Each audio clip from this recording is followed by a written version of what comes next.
So Xbox is making some pretty interesting and pretty fun and like cool moves as of recent. Obviously, the big thing is that they dropped Game Pass. They're now changing their logo. They're renaming from Microsoft Gaming to Xbox. And then they pretty much signaled the potential of console exclusives or Xbox platform exclusives coming back. But in today's video, we're going to be covering all those things, the Game Pass, Project Helix, hardware leaks, and anything like that. And kind of like it seems like this trajectory of going back to what made Xbox and everything Asha Sharma has done throughout the past couple months that she's now been around as president. So obviously I want to talk about the first thing that I just brought up, and that is as of April 21st, 2026, Game Pass Ultimate has now dropped from $29.99 back down to $22.99, and PC Game Pass going from $16.49 down to $13.99 currently. It was discussed in like a leaked memo that she put out to the team over at Xbox that Game Pass has become too expensive for players. And look, I'll tell you right now, I was one of the many that basically canceled their Xbox subscription after the announcement of going up $10. I mean, that is such a big jump. I mean, look, jumps in subscriptions is nothing new. We've seen it with Netflix, Hulu, anything, all the TV streamings and all that stuff. But we've even seen it with Xbox itself. I think when I first started paying for Xbox Ultimate, it was like, I think $12 or $13, and it went up to 18 and then 20 and then up to 30 and back down. So I do think this was a really good move that was made. I mean, everybody knew $30 was too much. And I mean, it got so bad to where even the Microsoft payment subscription page got down, and like no one was able to do it. They had to wait a day or two to actually cancel their subscriptions or go through other means to be able to do it. But ultimately, it came down to the fact that putting Call of Duty on Game Pass was too expensive and too much of a hit on Game Pass. And quite honestly, as somebody who used to be one of those Call of Duty kids who only ever really played Call of Duty and nothing else, the idea of Game Pass never appealed to me. And I have friends that are like that. Like, hey, like, I don't really care for Game Pass. I only really play Call of Duty, or I only really play Madden. Like, those people don't want to pay for a subscription when they can just buy the game outright for $70. So I understand that mentality. I mean, look, I'm not like that anymore. I was like that. I have now reformed into becoming a proper gamer. But not to say anything's wrong with Call of Duty, but it didn't make sense to include it in Game Pass and increase the subscription price for people who are most likely don't have a ton of interest in Call of Duty. Like let that be a beast and a behemoth on its own. And I'm curious if maybe they start stripping away Game Pass a little bit more, but I don't know. I don't see that necessarily happening. I think they're going to keep it as is, outside of obviously the Call of Duty thing. Now, there was discussions and leaks and rumors coming from multiple sources saying that we might be heading to a customizable Game Pass within the who knows how long, like relatively near future, similar to what we had with like cable back in the day. Honestly, I love the idea of this. I always thought this was a system that made sense. Like, if you don't like sports, why do I have to pay for sports? Or if you don't like foreign language TV, why do I need to pay for foreign language TV? And I'm curious if we eventually get to the point where you can do that and you can have your own customizable plans. Like, hey, like, I'd rather you deduct Call of Duty and let's just say all multiplayer games, and it's just like a single player combo, or just like, let's say Xbox exclusive titles on Game Pass, but I can pay like, I don't know, $10 a month and get all those day one. And then, I don't know, put another $5 because I want to do like streaming. I love the idea to that. Give me what I actually want and I'll pay for what I actually want. And I'm not paying for anything that I don't really care for. So I do think this like new plan or concept is going to make a ton of sense, especially as we head into Project Helix, which is going to be this PC console hybrid. Like, how is that Ultimate necessarily going to work? Is PC Game Pass still going to be a thing? Like how will that work? I think, to me, that makes the most natural sense, is just to eliminate the current structure as it is now and just get to just a complete all-in-one package and just make everything multi-platform, not multi-platform, but like I guess it is multi-platform, but between the actual console itself and just standard PC gaming. But I am curious to, if you guys are in the comments, let me know, like, do you feel like dropping the price down $7 changes your perspective and want to re-download Game Pass Ultimate, I'll tell you what, I will say I don't know if I'm gonna have it reoccurring like I used to at 20 bucks a month, but 22.99 is enticing, and I do see myself maybe activating it for like specific releases that I want to see. Like for example, Forza Motorsports 6. It's a game that, or not Forza Motorsports, but Forza Horizon 6. That's a game that I'm really interested in, but I don't know if I want to pay the full 70 for. I kind of want to try it out, see if I like how long am I actually going to play this for, and then like, hey, I subscribe for a month and then I dumb it back down. You know, I did the same thing for High on Life 2 as of recent, where it's like I don't know if I want to pay full price for this game quite yet. So that's kind of where I'm at with it now, versus I don't know if I'm at the point yet where I really want to just like, hey, leave it on, leave it and forget it. Especially currently, it doesn't seem to be that there's a lot of, I guess, incentive as of recent, where like monthly releases back to back to back to back. Like it felt like last year, it felt like the deal was really good because I mean, we were getting hit with game after game. I mean, South of Midnight, I think there's Expedition 33, then you got Doom, and then you had Oblivion Remaster. Like it felt like that stretch of time, it was like perfect to like have Game Pass because everything was just like right there. And it was, so until they get to that point, I don't necessarily think it's there. And honestly, I'm kind of at the point where I'm like, hey, I'd rather just kind of buy the games outright for right now. But if it gets to the point where it's like, hey, all Xbox day one original exclusive games, you can pay for just those, I'm all for that. I think the idea of customizing your plan is, to me, in a weird way, going back to the past of what actually worked. Now I want to talk about obviously the new logo that came out as of recently. I'm gonna tell you like straight up, the new logo looks awesome. I love the orange glow. It's kind of giving obviously those old original Xbox 360 vibes, and it's going back to the identity that made Xbox. I mean, going to that flat white minimalist logo that they had before was just like, what is this? It felt so corporate and so Microsoft. It didn't feel like what gaming was supposed to be. If you look back at those older systems and those older, I mean, you see it even on the Series X. Say if you have an Xbox One original Xbox game, you pop it into your Series X or Xbox 360, what comes up? Those classic logos.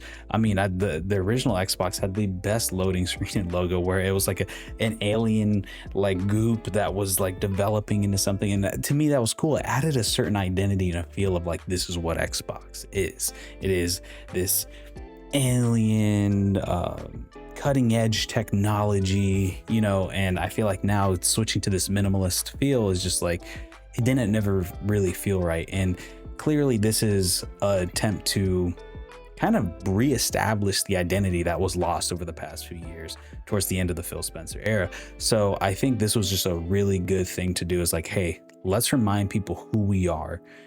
We are Xbox. We're not Microsoft. We are Xbox. We are a gaming company. We want to like reestablish our brand identity. And I think that's really huge. Now, the next thing is the exclusive stuff. Will we be making a U-turn on that? Obviously, as of recently, they just ported Starfield and Indiana Jones, Starfield being most recently, and they didn't necessarily perform that well. Obviously, it was one of the best-selling games. Starfield was one of the best-selling games on PlayStation Store this past weekend, but it was kind of a dead weekend. There wasn't really anything going on. There wasn't really much to compete with, and I think it met under sales expectations, especially for a Bethesda game. I mean, we're talking about a franchise that, what, 10 years ago, if they dropped a game, it was like news everywhere. Like everybody's talking about it, everybody's making videos about it, and now just being kind of like a flash in the pan type thing, it's you can't help but feel a little disappointed in that. So, and an insider claimed that they are going to be reevaluating the multi-platform strategy. So I don't know exactly what that means. Maybe they're going to be a little bit more picky and choosy. I mean, we've seen this recently out of Sony and PlayStation, where they had all their games on PC as well and on Steam, but now they're kind of pulling back on that effort and kind of sticking home to their actual console. I don't know if Xbox is going to get to that point. I'm kind of curious. Like, obviously certain games, if we look at a Forza Horizon 5, like that was the most successful games on PlayStation in 2025. They sold around like, I think 5 to 6 million copies on PlayStation. I didn't know that obviously they ported the Gears of War, I think it was Reloaded or Ultimate, whatever, the second remaster of Gears of War 1. They put that on PlayStation. I don't know how successful that was. I didn't really hear too much about it, so it makes me think maybe not. They have announced that the new Halo Campaign Evolved remaster or remake is going to be on PlayStation. Will they pull back on that? I'm really curious to see what they do. I don't know if it's completely off the table, because clearly they've seen certain franchises perform a little better. They might go back to that, but there will always be certain games and platforms. Clearly anything multiplayer, I feel like whatever the next Halo multiplayer or whatever the next Gears be, they may pull back on that, but I'm not sure. I don't like, multiplayer is one of those where you need a consistent and large player base to keep things going. So I kind of question some of those things. The single player stuff, for sure, I could see those being completely locked down behind the Xbox platform, whether it be on the console or the PC, the Xbox PC store. Will they put it on Steam? I'm not sure. I think if you're trying to really hone in on this Xbox mode and really making the Xbox app better and more enticing, you got to kind of put some of those exclusives on there. Maybe people will wait, maybe they won't. I'm not sure, but I think we're at a point where how Game Pass was so successful on PC, the Xbox app isn't super like foreign to a lot of PC players. They're used to it. They've seen it before. They know how it works. It's not the best, most intuitive way to buy games, but it's something that's there. And like I said, these are comments that Asha made herself. She would like to reevaluate herself, and you know, we'll see. Will the Gears of War eat I think the two big games coming up is Halo and Gears of War eat Will they turn? I mean, these are your one of your two flagship franchises. Will they turn back on the Halo thing? If they turn back on the Halo thing, that's clearly an Asha move, saying like, hey, you know what, we're pulling back on these things. Or if it's the Gears, like, we're pulling back on these things. I'm not sure. It's all up in the air right now, because we don't really know how far they're going to go with trying to revert a lot of the changes that Phil and Sarah made back in the day. But look, I mean, the philosophy for a long time was that exclusives sell hardware, and it seems like Xbox is trying to rebuild that wall that console had to kind of like make it feel special again. I think short term it may be a little too late. I feel like that PlayStation port for Halo is probably already there. Forza, considering how successful Forza 5 was on PlayStation, I think that's a game that's just going to be a PlayStation game from here on out. I don't anticipate them really holding back on that franchise just because of how good it was. But the Gears thing is interesting. I don't know. I mean, obviously, like I said, they put the new remaster on PlayStation 5. I kind of find it hard that they're going to like pull back on it, because clearly they were trying to establish some sort of community over there with the Gears franchise. But who knows? I mean, we'll see. I'm really curious to see what the future holds for this exclusive stuff, because look, there's got to be a reason for people to want to stick and purchase with Xbox outside of just owning the console. Like, I think Xbox and Microsoft really want a piece of the pie that Steam has, and that's going to be a hard piece to take away from people, because people have just been so ingrained into their Steam libraries for decades at this point. It's going to be hard to kind of pull them away, but they have to make the store really enticing to really do so. I do want to talk about a little bit of Project Helix here, just kind of give a little bit more insight on how I'm feeling. Like, obviously, there is some news surrounding whether or not the potential that they're going to allow other game stores on Project Helix, and that she would have to evaluate this. See, I would be strongly against this, and maybe I'm a little biased because I play both Steam and Xbox. Those are my two main platforms, PC, Steam, and I have a couple games on Epic Game Store and GOG as well. But to me, if you want to play this game of being a console PC hybrid, you got to play the game, right? I mean, you don't see Steam and the Steam Machine and Steam OS holding back on other launchers. Sure, they don't necessarily advertise it, but they don't necessarily lock it down either. Like, you can download the EA app, you can download the Battle.net app, you can download GOG and Epic Game Store. I think if you really want to try to attack that PC pre-built market, and anybody who's thinking about going to the PC world, you got to kind of allow that freedom that a PC has. And I don't think this will necessarily be the case. I think obviously they're looking into it, but the way they really have to do it is kind of the same way Steam does it, where you make it easier to buy games on Steam. Like, I have a Steam Deck, for example, playing on Steam OS. Buying games on Steam OS is just easier to do if I'm going to play on the Steam Deck. Sure, I can buy games on GOG and Epic Game Store, and I do sometimes. So if it's a game I really love, I want to get it on GOG because it's DRM free and I can own that forever. But sometimes if you catch the certain sales and how it works, like, people are just going to buy where it's the most convenient, as long as you make it convenient for them. So to me, you have to beat everybody at their own game. So you have to make the Xbox Store more enticing. You have to make the Xbox Store more user-friendly and easier to use, whether it be rewards. And like the one thing I really like what Epic Games does is, okay, yeah, they do the free games and they've been doing that forever. And I don't know how well that necessarily works, but I think it works to a certain extent. But one thing I really like that they do is they do it like a cashback system where every time I buy a game on the Epic Game Store, you do get some money back. And Steam kind of sucks about that. There really is no reward system when you buy on Steam. Sure, they give you these points that you can put towards your profile, but like, I mean, be honest with you, who really cares? I spend my Steam points every once in a while, but Steam's big selling point is that the store is really well organized, but then also the entire community system around it is really well done with the Steam Workshop and the forums and things like that, that it makes Steam like a really overall good platform to kind of be on and find information about and learn news about the games and things like that, that no other store really has, where you can keep up to date on a game just by following their Steam store page and looking at their most recent news and DLC. You can find everything you want there. So Xbox has to do something similar to that. Make it easy, make people learn more about the games they've already purchased, which I think is a super underrated feature on Steam that no one really thinks about. So I think if Xbox and Microsoft can really formulate a store that can kind of replicate some of the features that Steam has, you could have something on your hands there, especially if we're talking about the PC market. Like, quite honestly, I was even talking to some buddies. I'm like, dude, right now you don't want to buy a pre-built. It's going to be super expensive. I think you wait a year. You wait a year, see what this Project Helix thing is about. I mean, we're talking about insane levels of performance at an incredible price point.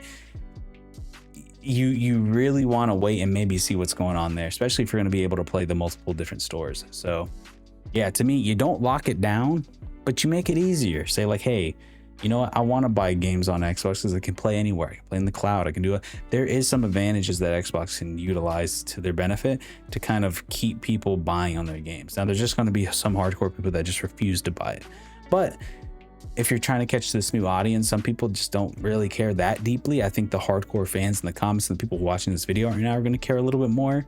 But the casual player, they're just going to buy where it's the simplest. And especially if you're an Xbox person or a console person going over to a Project Helix, you're just going to stay there. Overall, basically, I think Xbox is in a good spot right now. I think they've kind of helped recover from a lot of the bad press that they've had, and I think they're slowly starting to get on that right track. We'll see as the months go on. I think right now Asha did a lot in these first 2 months to kind of help invigorize the fan base of Xbox and people who've committed to Xbox over the past like couple decades. Do you think they are on the right track? Do you think that they're kind of moving in this right direction? And are you happy about the things that they've been making so far? Like, would you trade Day One Call of Duty for a cheaper monthly subscription? Like, I think a lot of people say yes. So let me know what you guys think in the comments down below, and I'll see you guys in the next one. Peace out, everybody.